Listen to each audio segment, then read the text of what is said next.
Ibrahim Diango, vous êtes le grand invité de l'économie RFI Jeune Afrique et vous répondez aux questions de Julien Clémenceau. En 2019, l'économie nigérienne devrait connaître une croissance plus soutenue que l'an dernier, avec un PIB en hausse de 6,5%. Qu'est-ce qui porte la croissance de votre pays?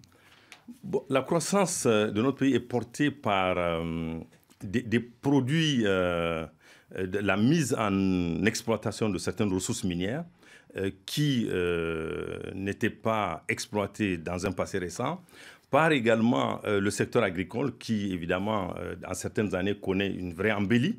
Mais évidemment, pour ceux qui concernent ce secteur, la situation est quand même assez erratique. Mais il faut savoir qu'il y a des produits du sous-sol minier au Niger qui sont en train d'être mis en exploitation, notamment le pétrole. Le Niger est depuis quelques années un producteur de pétrole pour ses besoins et autonome et autosuffisant pour ce qui concerne les produits raffinés.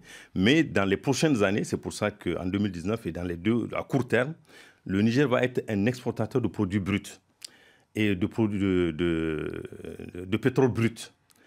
Au-delà de près de 100 000 barils jour, ce qui est considérable par rapport aux recettes que nous avons. Donc, il faut savoir que la prochaine décennie économique sera fantastique pour le Niger. Il y a des éléments qui sous-tendent la préparation d'une croissance importante sur le plan économique nigérien. Il y a l'or, il y a le phosphate, on a du charbon, quoi qu'on dise par rapport à la... Vous avez obtenu des contrats d'exploration sur le charbon? Absolument, l'exploration sur le charbon, parce qu'on a besoin de cette source d'énergie pour faire tourner notre cimenterie. Donc là, c'est encore un nouveau secteur dans lequel vous allez explorer vos capacités, vous aussi, à mener de nouvelles affaires? Tout à fait, mais bon, ça, sauf que c'est un complément quand même de la chaîne de production de notre cimenterie. Ce ne sera pas du charbon à exploiter pour produire l'énergie électrique et la mettre à disposition du public, mais c'est surtout pour économiser, nous, au niveau de nos coûts de production, parce que les coûts de production sont extrêmement importants. Donc, je voulais dire, il y a un certain nombre, disons, d'éléments qui sous-tendent l'économie nigérienne, qui permet de préfigurer que dans la prochaine décennie, le Niger connaîtra un destin économique fantastique. Et vous savez... Vous y croyez vraiment? Parce que vous parlez du pétrole, mais beaucoup de pays le Nigeria par exemple, qui ont du pétrole, ont aussi d'énormes problèmes pour gérer cette ressource.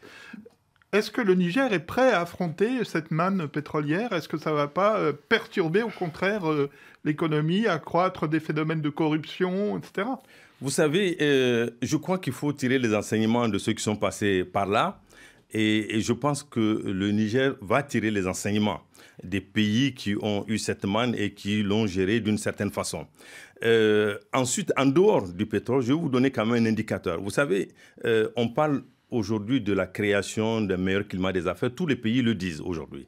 Mais je ne sais pas si vous savez que le Niger, concernant l'amélioration du climat des affaires, en particulier l'indice sur lequel tout le monde s'accorde à dire qu'il a une certaine pertinence concernant le doing business. Oui, enfin, il est contesté quand même. Hein. Bon, j'ai dit, beaucoup de gens quand même considèrent qu'il a... Bon, il est contesté, il serait remplacé par quel indice? Je ne sais pas pour l'instant.